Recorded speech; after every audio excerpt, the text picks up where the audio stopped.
हरि ओम। गुरु ब्रह्मा गुरु विष्णु गुरुदेवो महेश्वर गुरु साक्षात् परब्रह्म तस्मै श्री गुरुवे नमः।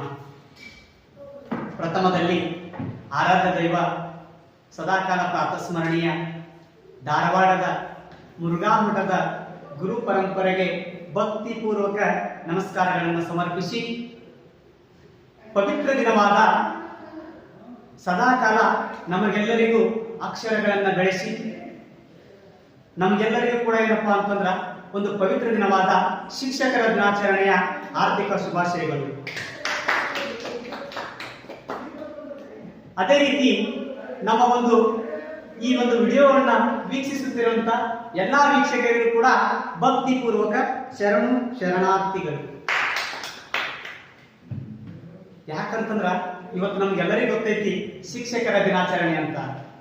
ಒಂದ್ ಕಡೆ ಹೇಳ್ತಾರ ಗುರುಗಳು ನೋಡ್ರಿ, ಗುರುಗಳು ದೇವರಾಗ್ಬೋದಂತ, ಆದ್ರೆ ದೇವರು ಗುರುಗಳಾಗಕ್ ಆಗಂಗಿಲ್ಲ. ಗುರುಗಳು ದೇವರಾಗ್ಬೋದು, ಆದ್ರೆ ದೇವರು ಗುರುಗಳಾಗಕ್ ಸಾಧ್ಯ ಆಗಂಗಿಲ್ಲ. ಅದಕ್ಕೆ ನಾವು ಹಿರಿಯರು ಏನ್ ಹೇಳ್ತಾರಪ್ಪ ಅಂತಂದ್ರ, ಹರ ಮುಂದಿದರೆ ಗುರು ಕಾಯುವನು. ನೋಡ್ರಿ ಎಂತ ಮಾತು. ಇನ್ನೊಂದ್ ಕಡೆ ನಮ್ಮ ಹಿರಿಯರು ಹೇಳ್ತಾರ, ಗುರುವನ್ನ ಏನಪ್ಪಾ ಅಂತಂದ್ರ ಸೂರ್ಯನಿಗೆ ಹೋಲಿಸ್ಬೇಕ.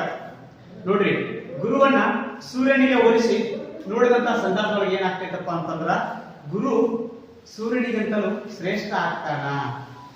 ಗುರು ಸೂರ್ಯನಿಗಿಂತ ಶ್ರೇಷ್ಠ ಆಗ್ತಾನ. ಯಾಕಂತಂದ್ರ ಒಬ್ಬ ಸೂರ್ಯ ಕೇವಲ ನಮ್ಮ ಬಾಹ್ಯವಾದಂತ ಒಂದು ಕತ್ತಲನ್ನ ಬೆಳಕಿನಡೆಗೆ ತಂದ್ರ, ಅದೇ ಒಬ್ಬ ಗುರು ಏನಪ್ಪಾ ಅಂತಂದ್ರ ನಮ್ಮೊಳಗಿರುವಂತ ಒಂದು ಕತ್ತಲನ್ನ ಏನಪ್ಪಾ ಅಂತಂದ್ರ ಹೊಡೆದೋಡಿಸ್ತಾರ. ಅದಕ್ಕೇನಪ್ಪಾ ಅಂತಂದ್ರ ಒಬ್ಬ ಗುರು ಸೂರ್ಯನಿಗಿಂತಲೂ ಏನಪ್ಪಾ ಅಂತಂದ್ರ ಶ್ರೇಷ್ಠ ಆಗ್ತಾರ. ಹಿಂಗೆ ಒಂದ್ಸರಿ ಏನಾಗ್ತೈತಪ್ಪ ಅಂತಂದ್ರ ಒಂದು ಘಟನೆ ನಾನು ನೆನಪು ಬರ್ತೈತಿ. ನಮಗೆಲ್ಲರಿಗೂ ಏನಪ್ಪಾ ಅಂತಂದ್ರ ನಾವು ತಿಳಿದುಕೊಳ್ಬೇಕಾದಂತ ವಿಷಯ. ಹಂಗೆ ರಾಷ್ಟ್ರಪತಿ ಆದಂತ ಮಾಜಿ ರಾಷ್ಟ್ರಪತಿ ಆದಂತ APJ ಅಬ್ದುಲ್ ಕಲಾಂ ಅವರು ಒಂದ್ಸರಿ ಹಂಗೆ ಹೋಗ್ತಿರ್ಬೇಕಾದ್ರ ಒಬ್ಬರು ಪತ್ರಕರ್ತರು ಕೇಳ್ತಾರ. ನೋಡ್ರಿ ಎಷ್ಟು ಅದ್ಭುತ. ಪತ್ರಕರ್ತರು ಏನ್ ಕೇಳ್ತಾರಪ್ಪ ಅಂತಂದ್ರ, ಕಲಾಂಜಿ, ಈಗ ನೀವು ರಾಷ್ಟ್ರಪತಿ ಆದ್ರಿ, ಇನ್ನು ನಿಮ್ಮ ಅಧಿಕಾರಾವಧಿ ಮುಗಿಯಾಕ ಬಂತು, ಮುಂದೆ ನೀವೇನ್ ಮಾಡ್ತೀರಿ? ಅವಾಗ ಅಬ್ದುಲ್ ಕಲಾಂ ನಕ್ಕೋತ ಹೇಳ್ತಾರ ನಗುಮುಖದಿಂದ, ಏನಂತ ಗೊತ್ತಾ, ನಾನೇನಪ್ಪಾ ಅಂತಂದ್ರ ಈ ರಾಷ್ಟ್ರಪತಿ ಹುದ್ದೆ ಮುಗಿದ್ಮೇಲೆ ನಾ ಮತ್ತೆ ಶಿಕ್ಷಕ ಆಗಕ ಇಷ್ಟಪಡ್ತೀನಿ. ಶಿಕ್ಷಕ ಆಗಕ್ಕೆ ಅಷ್ಟೇ ಅಲ್ಲ, ನನ್ನ ಜೀವ ಎಲ್ಲಿ ತನ ಐತಲ್ಲ ಅಲ್ಲಿವರೆಗೂ ಕೂಡ ನನ್ನ ಜೀವ ಇರುತ್ತಾನ ಅಥವಾ ನನ್ನ ಜೀವ ಹೋಗುತ್ತಾನ, ನಾನು ಶಿಕ್ಷಕ ವೃತ್ತಿ ಒಳಗ ನನ್ನ ಜೀವನವನ್ನು ಅರ್ಪಿಸ್ತೇನೆ ಅಂತಾರ. ಅದೇ ಮಾತಿನ ಪ್ರಕಾರ ಒಂದ್ಸರಿ ಒಂದು ಫಂಕ್ಷನ್ ಒಳಗ ನಡೀತಿರ್ಬೇಕಾದಂತಹ ಸಂದರ್ಭದೊಳಗ ಅಬ್ದುಲ್ ಕಲಾಂ ಅವರು ಶಿಕ್ಷಕರಾಗೆ ತಮ್ಮ ಮರಣವನ್ನ ಹೊಂದಾರ ಅಥವಾ ತಮ್ಮ ಜೀವನವನ್ನ ಅರ್ಪಿಸ್ತಾರ ಅಂತ ಹೇಳ್ಬೋದು.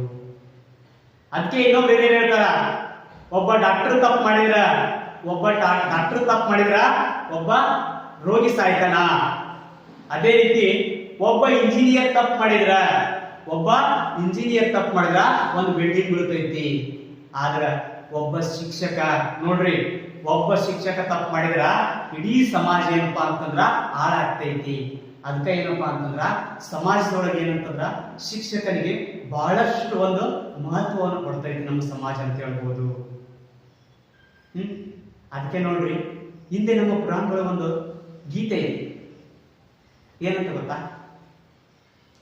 6 ಶಾಸ್ತ್ರವ ಓದಿದರೇನು, 100 ಪುರಾಣವ ಮುಗಿಸಿದರೇನು.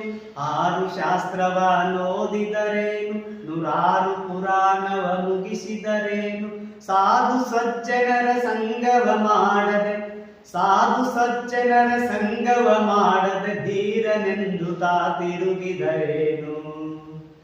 ಗುರುವಿನ ಗುಲಾಮನಾಗುವ ತನಕ ದೊರೆಯದನ್ನ ಮುಕುತಿ. ಗುರುವಿನ ಗುಲಾಮನಾಗುವ ತನಕ ದೊರೆಯದನ್ನ ಮುಕುತಿ. ಕೊನೆದಾಗ ಏನಪ್ಪಾ ಅಂತಂದ್ರ, ನಮಗೆ ನಿಮಗೆಲ್ಲರಿಗೂ ಗೊತ್ತೈತಿ, ಜೀವ ಕೊಟ್ಟವರು ನೋಡ್ರಿ, ಜೀವ ಕೊಟ್ಟವರು ನಮ್ಮ ತಂದೆ ತಾಯಿಗಳಾದ್ರ, ನಮಗೆಲ್ಲರಿಗೆ ಜೀವ ಕೊಟ್ಟವರು ತಂದೆ ತಾಯಿಗಳಾದ್ರ, ನಮ್ಮ ಜೀವನವನ್ನ ಅತ್ಯದ್ಭುತವಾಗಿ ರೂಪಿಸಿದಂತವರು ಗುರುಗಳು. ಎಂತ ನೋಡ್ರಿ, ನಮ್ಮ ಜೀವನವನ್ನ ನಾವು ಹೆಂಗೋ ಇರ್ತೀವಿ, ಎಲ್ಲೋ ಇರ್ತೀವಿ, ನಮಗೆಲ್ಲರಿಗೆ ಏನಪ್ಪಾ ಅಂತಂದ್ರ ನಮ್ಮಲ್ಲಿ ಒಂದು ಒಳ್ಳೆಯತನ ಬೆಳೆಸಿ ನಮ್ಮನ್ನ ಏನಪ್ಪಾ ಅಂತಂದ್ರ ಒಬ್ಬ ಸುಂದರವಾಗಿ ಮೂರ್ತಿಯಾಗಿ ಒಂದು ಶಿಲ್ಪಿ ಒಬ್ಬ ಮೂರ್ತಿ ಎಷ್ಟು ಚಂದ ಕೆತ್ತಾನಲ್ಲ, ಹಂಗ ಒಬ್ಬ ಶಿಕ್ಷಕರು ಏನಪ್ಪಾ ಅಂತಂದ್ರ ನಮ್ಮ ಜೀವನವನ್ನು ರೂಪಿಸ್ತಾರ ಅಂತ ಹೇಳ್ಬಹುದು. ಈ ಒಂದು ಪವಿತ್ರ ದಿನವನ್ನ ಶಿಕ್ಷಕರಿಗೆ ಮತ್ತೊಂದು ಸಾರಿ ಶಿಕ್ಷಕ ದಿನಾಚರಣೆ ಹಾರ್ದಿಕ ಶುಭಾಶಯಗಳನ್ನ ಕೋರುತ್ತಾ ಈ ನನ್ನ ಎರಡು ಮಾತನ್ನ ಸಮಸ್ತ ಎಲ್ಲಾ ಗುರುಗಳ ಒಂದು ಪವಿತ್ರ ಪಾದ ಕಮಲಗಳಿಗೆ ಅರ್ಪಿಸಿ ನನ್ನ ಎರಡು ಮಾತುಗಳನ್ನು ಮುಗಿಸ್ತೀನಿ. ಮತ್ತೊಮ್ಮೆ ತಮಗೆಲ್ಲರೂ ಭಕ್ತಿಪೂರ್ವಕ ಶರಣು.